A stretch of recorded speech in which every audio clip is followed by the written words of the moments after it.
বন্ধুরা, আমার খুব আফসোস লাগছে এই রান্নাটা আমি আগে কেন করিনি। এত সুন্দর রান্নাটা আমি এতদিন পরে কেন করছি।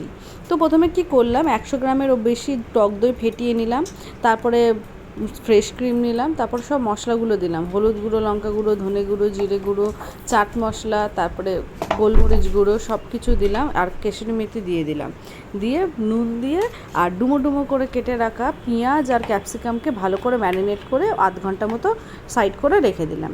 এইবার একটা কড়াতে তেল নিয়ে পনির কেটে রেখেছিলাম, সেই পনিরগুলোকে ভেজে তুলে রেখে দিলাম।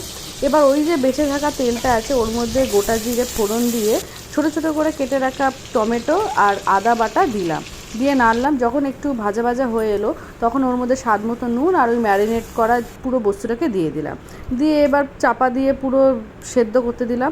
তারপরে কী করলাম, একটু যখন সেদ্ধ হয়ে এলো কাঁচা লঙ্কা আর পনির দিয়ে নামিয়ে নিলাম।